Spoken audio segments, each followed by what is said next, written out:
Hello, and welcome to the Dual Enrollment Information Presentation. I am Malonga Makange, the Dual Enrollment Coordinator for Roswell High School. Today, we will talk about the Dual Enrollment Program, give an overview, and talk about its benefits.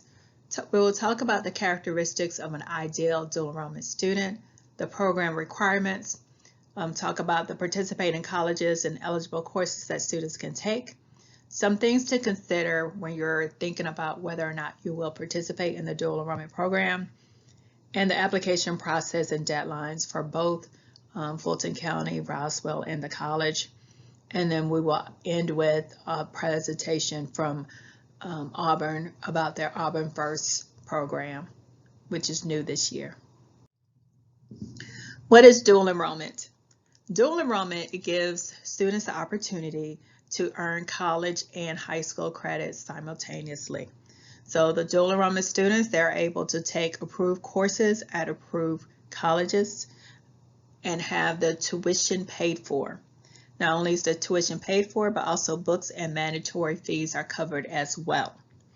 However, the student may be responsible for fees associated with lab fees. So if they take a science class and it has a lab portion, then that fee the student may be responsible for. Also, if a student does anything late, like register late, the late fees that are associated with that will be the student's responsibility. So it's very important to pay attention to deadlines on the college side, as well as on Roswell's side. Some of the benefits of participating in dual enrollment: the eligible students are able to experience college early and to transition from high school to college. They're able to take more challenging classes or classes that are not offered at Roswell.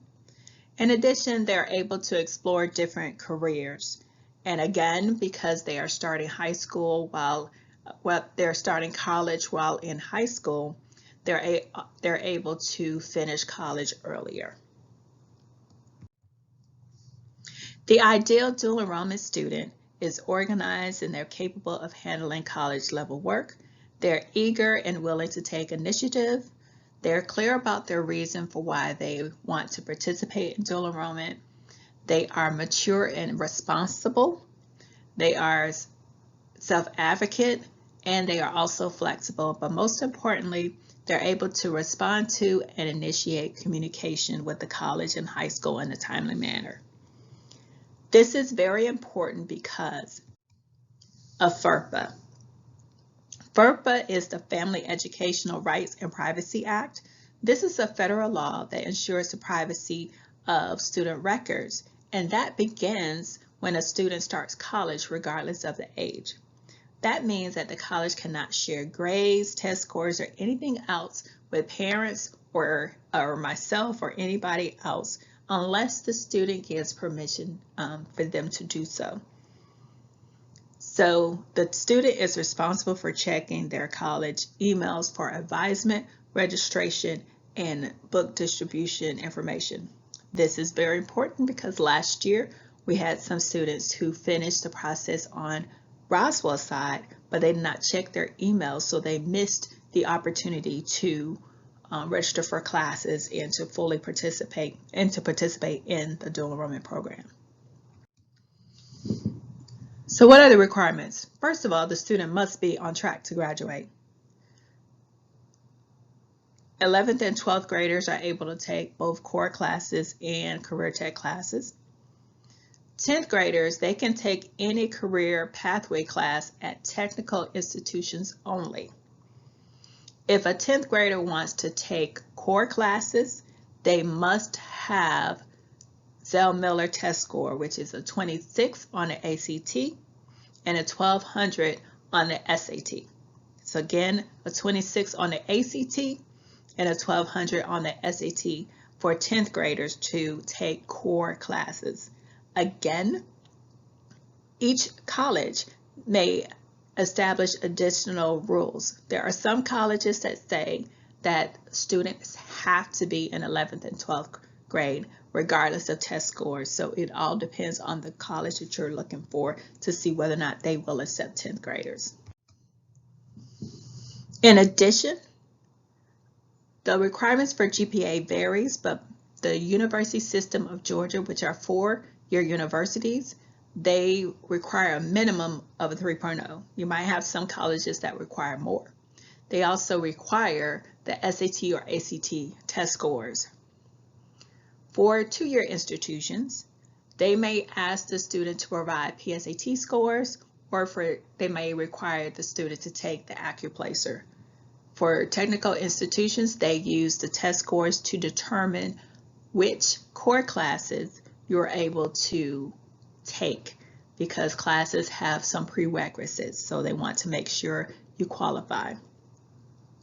So there is a link where students can go in to look at the specific admission requirements for the University System of Georgia.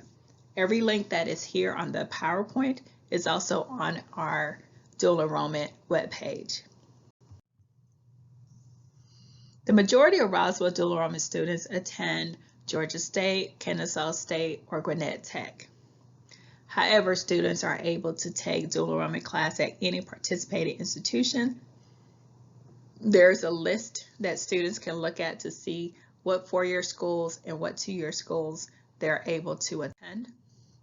In addition, there is a dual enrollment course directory, which lists eligible courses by participating schools. So it tells you what classes students can take. So the core classes under English, Math, Science, Social Studies, and World Languages is paid for, and some career tech pathway courses that align with the pathways that Georgia offers are also listed on the directory, but not all of them. So you really have to check to make sure. In the past, fine arts, physical education, health was paid for, but they are not anymore. So they are not funded anymore through dual enrollment. If a student wants to begin the dual enrollment program in 11th grade, it is important to note that American Lit can be substituted with College American Lit. However, the student will have to take English 1101 and 1102 before they can take the College American Lit class. So the American Lit at a college level is the third class that a student will take. In addition, dual enrollment students will also have to take the American Lit and the course test as well. So on the college transcript, it will show the college grade. On the high school transcript, it will show a weighted average between the college grade and the end of course score that the student receives. If a student takes the AP Lang exam and does well, and they want to get college credit for it, they have to submit those test scores to the college as soon as possible so that the college can analyze and to see whether or not the student has credit for 1101, and they can start with 1102 if they wanted to take an English class through dual enrollment. For math, students have to take Algebra 1, Geometry, and Algebra 2 before they can take a college level math course. College Algebra is not the same as Algebra 2. College Algebra will count as the fourth math class like pre-calculus or AMDM. Because there are different math courses, it's very important that the student look at what major they want to major in and to see what math course is required for that particular major, because it will vary by school. Also, students are able to take math placement exams at the college if they want to start at a higher level math course. Students have the opportunity to either participate in the dual enrollment full-time or part-time. A full-time student takes at least 4 dual enrollment courses that at minimum adds up to 12 and maximum is 15. So the state will pay for no more than 15 semester hours, but the student has to at least have 12 semester hours in order to be considered a full-time dual enrollment student. Any student that has less than 4 classes is considered to be part-time. So they must have a complete schedule consisting of 6 classes. The dual enrollment classes and the Roswell classes must add up to 6. If a student wants to take classes face-to-face at the college, it is very important that they schedule those classes in the afternoon to allow time to get from Roswell to the college, because transit time is not built into the schedule. For those students who are full-time, they do not have to come to campus unless they participate in a after-school activity. They're always welcome to come to campus after school ends to participate. Some funding consideration. So the funding for dual enrollment changed a couple of years ago, where now there is a cap on the total number of credit hours that will be paid through dual enrollment. So that cap is at 30 semester hours and 45 quarter hours. Most of the schools that our students attend are on the semester schedule. So 30 semester hours is almost equivalent to 10 classes, dual enrollment classes. Okay. Now this funding does not extend to classes that a student decides to retake. So maybe a student takes a class, they pass it, but they want to retake it to get a higher grade. The second time they take it, the student has to pay. Or likewise, if a student takes the course and doesn't do well and fails the course, if they decide to retake that course through dual enrollment, that also will not be paid for. The student has to pay for that course themselves. And most importantly is the withdrawal. There is a period to add and drop courses. If a student withdraws a class, then and then do it more than 2 times, they will not be able to stay in the dual enrollment program. So they will not be able to participate anymore after 2 withdrawals. So it's very important to look at your schedule, know that the dates for add and drop, and make sure you make all changes within that time frame so it does not impact your ability to stay in the dual enrollment program. Now, Auburn First is a parent pay program and not covered by the state of Georgia funding. So that is, again, we'll talk about that later, but that one is a parent pay. It's not through Georgia funding. Other considerations to think about is transfer credit. So you want to make sure with the college that you're looking for, look what are their policies about transfer credits, and what do you need to make sure that you have in order to make sure your credits can transfer. Also, another thing is to consider that there are some colleges that treat dual enrollment classes differently than AP classes. There are some colleges like UGA that give additional points to AP classes when they calculate the GPA, but do not give it to dual enrollment classes. Then there are schools like Georgia Tech, which treats dual enrollment and AP classes the same. So each student's academic path is unique, so you have to contact the schools to see what they recommend as far as taking AP classes versus dual enrollment classes. Again, the counselors and administrators do not have access to grades. We only get grades at the end on final transcript. And when we get those final transcripts, we convert them according to board policy. So pretty much an A is a 95, a B is an 85, a C is a 75. And if your school gives A plus and A minus, then we do give those as well. And those numbers are on the screen. We also add 7 points just like AP and honor classes. So you get 7 points if you pass the college course.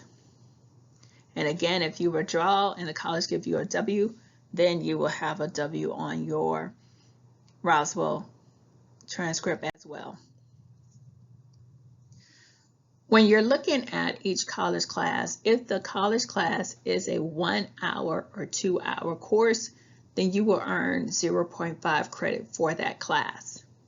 If that college class is 3 credit hours or more, you will earn a full credit for that class.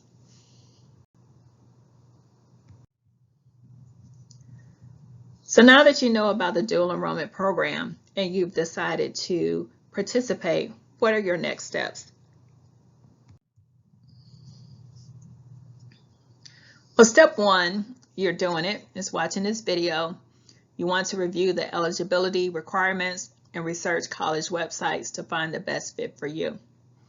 Now, I do want to say that you're able to complete applications for multiple schools. So you're able to take, if you want to take classes at a four-year school and at a tech school, as long as those credit hours don't exceed 15, you're fine. So you're able to apply to multiple schools. So once you research the schools, you want to complete an admission application. You want to take the SAT or ACT, or if you've already taken it, then you want to make sure that you send your scores to the school. Again, for four-year institutions, it is required this year. If you're going to a two-year institution, but you want to take core classes, you can take the AccuPlacer for that. You will order your transcript through Naviance, which is located on ClassLink. By now, hopefully your student has already gone through Naviance and knows how to find it. And then they will ask for the transcript through there.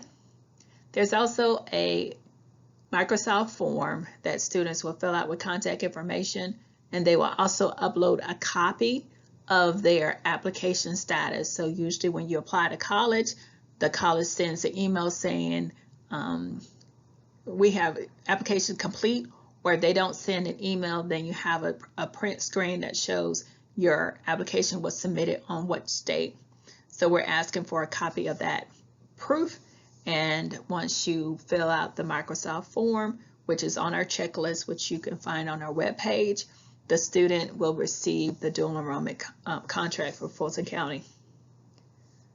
They will complete the contract as much as they can and schedule an appointment with a counselor to discuss classes.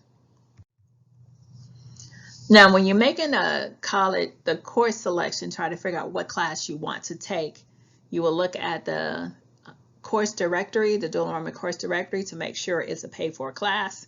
You will consider your graduation requirements. What classes do you have outstanding? Which ones do you want to take through Roswell? Which one you want to take at the college campus? If you know the major that you want to major in, you'll look at those program and study to see what general education courses are required. You can also look at GA tracks, which identify courses that were transferred in the state of Georgia. And if you are going to a technical school, but you know that when you graduate, you want to go to a four-year school, you can look at the general education transfer chart, which tells you what dual enrollment class at a technical school is mapped to at a four-year school. Once you finalize your course selections with the counselor, you will upload the completed Fulton County dual enrollment contract to Teams, and we'll talk about Teams in a little bit. And that will complete the steps that you have to do for Roswell by March 31st. But you'll also have to complete the dual enrollment funded application on Georgia Futures. This is how your courses are paid for, so you have to have the dual enrollment funded application. Once you sign it, the parent will sign it and we will get it as well. So this is very important that you do this step. And for Georgia State works a little different. Georgia State, you have to have this done and your course is kind of like on there before you can even register for classes. So it's very important that you meet the deadlines or even do things earlier than our given deadlines so you can register as soon as possible for Georgia State. Also, every college has different steps that you have to do. Some of them have a college advisor, you have to meet with them. Others have orientation sessions and you have to attend those sessions and complete required forms before they will remove the hold on your account to register. So you have to see the advisor or attend orientation session before you can register for classes. Once you register for classes, you will take a picture of your schedule from the college website, and you will upload that to the dual enrollment teams under the assignment for your school. And again, I will show you the screenshot for that. So when we talk about the timeline for summer and fall, March 31st is the deadline. Again, these are Roswell or Fulton County deadlines. You need to make sure that you're also looking at your college to make sure that they don't have earlier deadlines. So especially for the summer, if you're thinking about it, there are some schools that might have an earlier deadline than the March 31st. And then any supplementary documents that the college require, you do have until May 1st. Again, we want you to turn those in as soon as possible, because the longer you wait, the longer it takes for you to be approved or accepted, the longer it takes for you to register, and the more classes are filled up by the time you get to registration. So you want to make sure that you're not waiting till the last minute on these deadlines. And then by August 1st is when you have to upload your schedule. Again, the goal is for you to have a schedule before we leave for the summer. So when we're leaving for the summer, we at least know you've registered for these classes. And again, every college has an add and drop period.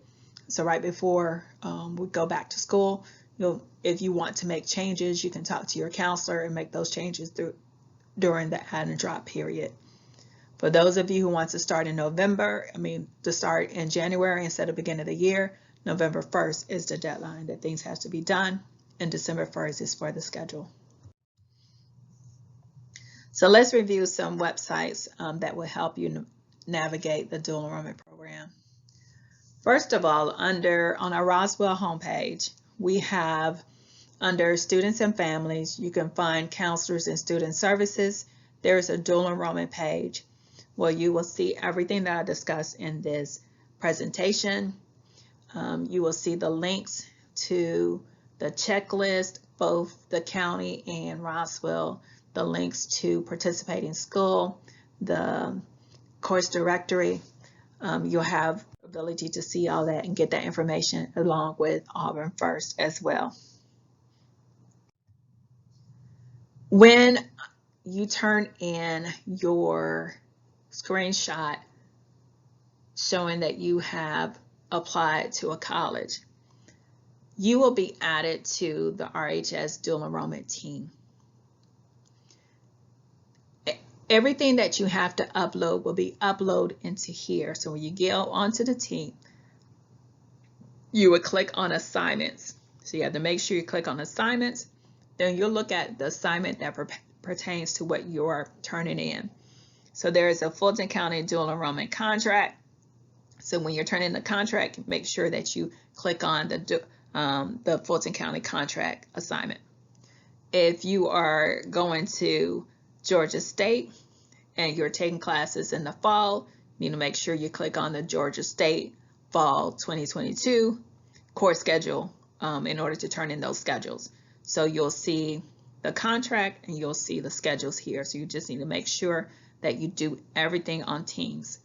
Once your contract and your schedule is uploaded, especially your schedule, when your schedule is uploaded, I put those classes onto your funding application so that colleges can see these are the classes that you're scheduled for, and they can do the funding for it. Again, for Georgia State is different because Georgia State wants to know what classes you've been approved to take before you can even register for classes. So for Georgia State, once you upload your contract has a list of classes. I use your contract to do the initial request through your funding application. And then once you do your schedule, I go back and make sure those classes are the same so that Georgia State can approve them. So you always want to make sure the classes are the same. So again, for Georgia State, if you change it, you need to let us know. Otherwise, you might have a class that's not funded. Also with Georgia Futures, again, we talk about the dual enrollment funding application. If you go to georgiagafutures.org, on that first page, they have trending. So right at the bottom right, you'll see dual enrollment funding application. You click there and it'll walk you through it. Again, the student does their portion. They give the parent email address, then the parent gets it, and then we get it saying that we can activate the account. Also on Georgia Futures is the course directory. So you're able to look at it by participating school. Once you pick the school, you don't have to do the subject area. You can just click submit. But if you know that you're only interested in taking a particular subject, you can do that as well. In the course directory, the column all the way to the right will tell you prerequisites. So make sure you're paying attention to what they say is a prerequisite. Sometimes it might be a test score, sometimes it might be another course. So just make sure that you're looking at any prerequisite. Make sure that you qualify for that before you decide to put it down as a class that you're going to take. So I want to thank you for watching this presentation. If you have any questions at all, please look at our website, our webpage, and if you still have questions, feel free to email me at mukangem@fultonschools.org. For those of you who are interested in the Auburn First program, then I invite you to click on this link on this page, and so that you are able to look at the PowerPoint presentation that they have. There's a presentation, and then also on our webpage, there's also a PDF of the guidelines as well. So hopefully it will answer your questions. But again, if you also have questions about the Auburn First, you can always reach me as well. Thank you for joining us. Bye-bye.